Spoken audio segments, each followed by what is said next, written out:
Hi hello friends, welcome back to our channel. இன்றைக்கி என்ன video அப்படின்னா, நம்ம வெயிட் லாஸ் அப்போ கிரேவிங்ஸ் அதிகமாக வருது, அதை எப்படி கண்ட்ரோல் பண்ணலாம் அப்படின்னு சொல்லிட்டு நிறைய கொஸ்டின் நமக்கு ரிப்பீட்டடாக வந்துக்கிட்டே இருக்கும். அதுக்கான ஒரு ஆன்சர் தான் பண்ணிடலாம் அப்படின்னு சொல்லிட்டு இந்த வீடியோவில் சொல்லியிருக்கிறேன்.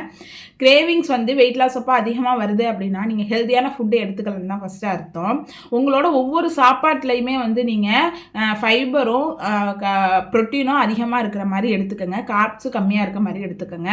எதுக்காக நான் வந்து ஒவ்வொரு சாப்பாட்லையும் ப்ரோட்டீன் அதிகமாக எடுத்துக்கோங்க அப்படின்னு சொல்றேன்னா, புரோட்டீன் வந்து செரிக்கிறதுக்கு வந்து கொஞ்சம் டைம் எடுக்கும். இப்போ நீங்கள் கார்போஹைட்ரேட் சாப்பிட்றீங்க அப்படின்னா, ஒரு மத்தியானம் சாப்பிட்றீங்க, ஒரு 2 மணிக்கு சாப்பிட்றீங்க, வெறும் சோறு, கொஞ்சோண்டு காய்கறி, கொஞ்சோண்டு குழம்பு எப்பயும் போல் வச்சு சாப்பிட்றீங்க அப்படின்னா, அதில் எதுவும் ப்ரோட்டீன் சேர்க்காம அதிகமான காய்கறி சேர்க்காம சாப்பிட்றீங்கன்னா, ஒரு 2 மணிக்கு சாப்பிட்றீங்கன்னா ஒரு 4:30க்குள்ளலாம் செரிச்சிரும்.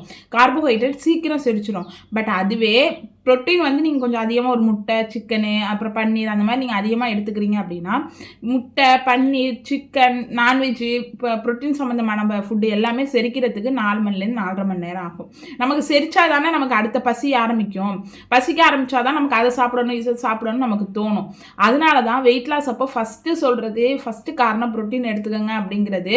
அது வந்து செரிக்கிறதுக்கே லேட் ஆகும். அதனால நமக்கு அதை சாப்பிடணும், இதை சாப்பிடணும் நமக்கு வந்து மைண்ட் எங்கேயும் போகாது. இதே கார்போஹைட்ரேட் மட்டும் அதிகமாகவும் ப்ரோட்டீன் ஃபைபர் கம்மியாக எடுத்துக்கிட்டோம்னா சீக்கிரம் வந்து செரிச்சிரும்.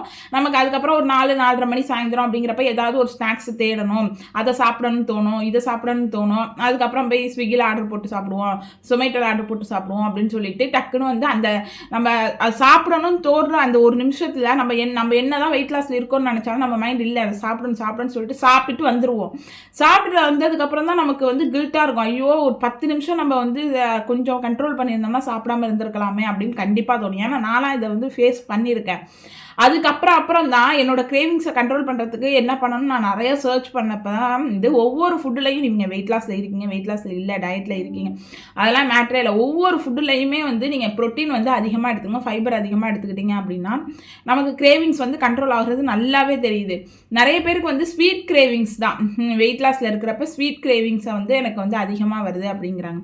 அந்த டைமில் வந்து என்ன பண்ணலாம் அப்படின்னா, ஒரு 10 நிமிஷம் வந்து நீங்கள் அப்படியே மைண்டை கொஞ்சம் ஃப்ரீயாக வச்சுக்கிட்டிங்கனாலே உங்களுக்கு 70% வந்து கிரேவிங்ஸ் வந்து குறைஞ்சிடும். இல்லை நம்ம வெயிட் லாஸில் இருக்கோம், பரவாயில்ல, நம்ம அதுக்கப்புறம் சாப்பிட்டுக்கலாம். நம்ம தான் நம்மளை வந்து மோட்டிவேட் பண்ணணும். இந்த சாப்பாடெல்லாம் சாப்பிட்டதுனால தான் வந்து நம்ம இந்த அளவுக்கு வெயிட் ஏறி கிடக்குறோம், எல்லாரும் நம்மளை அசிங்கப்படுத்துகிறாங்க அப்படின்னு நம்ம அசிங்கப்படுத்துனவங்களாம் ஞாபகம் வச்சுக்கோங்க. நம்ம சாப்பிடக்கூடாது, இதெல்லாம் சாப்பிட்டதுனால தான் இவ்வளோ நாள் நம்ம இப்படி இருக்கிறோம், இதுக்கப்புறம் வந்து வெயிட்டை குறைச்சிட்டு நம்ம இதெல்லாம் சாப்பிட போகிறோம் அப்படிங்கிற ஒரு மைண்ட் செட் நீங்கள் வச்சுக்கிட்டு நீங்களே மோட்டிவ் பண்ணால் மட்டும்தான் நீங்கள் கண்ட்ரோல் பண்ண முடியும். ஃபஸ்ட்டு இதுதான், உங்களோட மைண்டை நீங்கள் கண்ட்ரோல் பண்ண முடியும். மைண்ட் வந்து சொல்கிறதெல்லாம் நான் கேட்கவே மாட்டேன் அப்படின்னா ஒரு 10 நிமிஷம் யோசிச்சு பாருங்கள். அந்த டைமில் வந்து வாக்கிங் பண்ணலாம், ஒரு எக்ஸசைஸ் பண்ணலாம், இல்லை க்ரீன் டீ, க்ரீன் காஃபி அந்த மாதிரி குடிச்சிங்கன்னா நம்ம கிரேவிங்ஸ் வந்து கண்ட்ரோல் ஆயிரும். வீட்டிலேயே வந்து நம்ம பசங்களுக்கு வந்து ஒரு மிக்சர் எடுத்து கொடுக்குறோம், ஒரு ஸ்வீட் எடுத்து கொடுக்குறோம், அப்போ வந்து நமக்கு அது சாப்பிடணும் போல் இருக்குது அப்படின்னா அந்த அளவுக்கு நீங்கள் கண்ட்ரோல் பண்ண வேண்டாம். ஓகே, ரொம்ப வந்து அந்த போர்ஷன் கண்ட்ரோல் கண்டிப்பாக முக்கியம். எடுத்து ஒரு ஸ்வீட்னா ஒரு துண்டு எடுத்து சாப்பிடுங்க, ஒன்றும் பெருசாக வந்து கலோரி சேர்ந்துடாது. அந்த ஒரு பீஸுங்கிறத ஒரு பீஸோட ஸ்டாப் பண்ணிடணும், அதுதான் கண்ட்ரோல். அந்த ஒரு பீஸுங்கிறத 4 பீஸ் 5 பீஸாக எடுத்துகிட்டு போயிடக்கூடாது. அதை வந்து நீங்கள் வந்து ஒரு பீஸ் சாப்பிட்றதுனால பெருசாக வந்து கலோரிஸ் வந்து ஏறிடாது. அதே ஒரு பீஸ் வந்து டெய்லியும் ஒரு பீஸுன்னு சாப்பிடக்கூடாது. என்னைக்காவது ஆசையாக இருக்குது, நம்மளால் கண்ட்ரோலே பண்ண முடியலன்னா நீங்கள் சாப்பிட்லாம், தப்பு கிடையாது.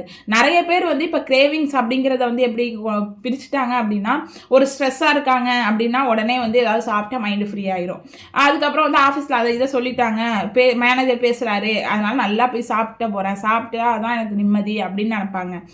அதுக்கப்புறம் நிறைய ஜென்ஸ் வந்து என்ன, ஜென்ஸுக்கு இருக்க பிரச்சனையே வீட்டில் வந்து அம்மாவும் ஒய்ஃபும் வந்து ஏதாவது சண்டை போட்டுக்கிறாங்க, அதில் நிறைய பேர் ஸ்ட்ரெஸ் ஆகிடுவாங்க. சரி, வீட்டுக்கு போகிறதுக்கு முன்னாடி நல்லா சாப்பிட்டுட்டு போவோம் அப்படின்னு சொல்லிட்டு அதுக்காக வந்து அதில் வந்து சில பேருக்கு கிரேவிங்ஸ் ஆகி அதை போய் சாப்பிடுவோன்னு சொல்லிட்டு அப்படியே வந்து சாப்பிட போயிடுறது, அதை இதை சாப்பிட்றது.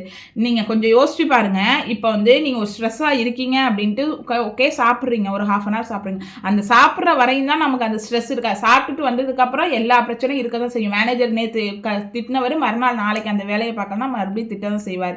நீங்கள் ஏதோ ஒரு விஷயத்தில் ஸ்ட்ரெஸ்ஸாக இருக்கீங்க அப்படின்னா அந்த விஷயம் அந்த சாப்பிட்ற வரைக்கும் தான் ஃப்ரீயாக இருக்கும், அதுக்கப்புறம் அதே ஸ்ட்ரெஸ் கண்டினியூவாக தான் ஆகும்.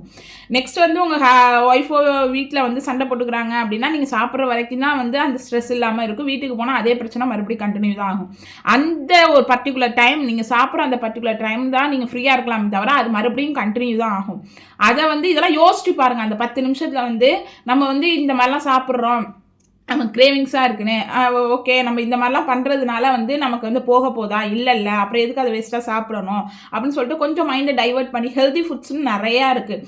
ஒரு பிளாக் காஃபி குடிக்கலாம், பிளாக் டீ குடிக்கலாம், டேட்ஸ் எடுத்துக்கலாம், அப்புறம் இப்போ நட்ஸ் லட்டுன்னு செஞ்சு நிறைய பேர் இது பண்ணுறாங்க. அப்படி இல்லைனா ஃப்ரூட்ஸ் எடுத்துக்கலாம். அந்த மாதிரி வந்து ஸ்வீட் கிரேவிங்ஸ் இருக்குது அப்படின்னா நிறைய தண்ணி குடிங்க, நல்லா வாக்கிங், எக்ஸசைஸ், நல்ல தூங்குகிறோம், நிறைய 3 வேளை ஃபுட்லேயும் வந்து ப்ரோட்டீன் நிறையா எடுத்துக்கிறோம் அப்படின்னாலே கண்டிப்பாக வந்து நம்மளோட கிரேவிங்ஸை கண்ட்ரோல் பண்ண முடியும்.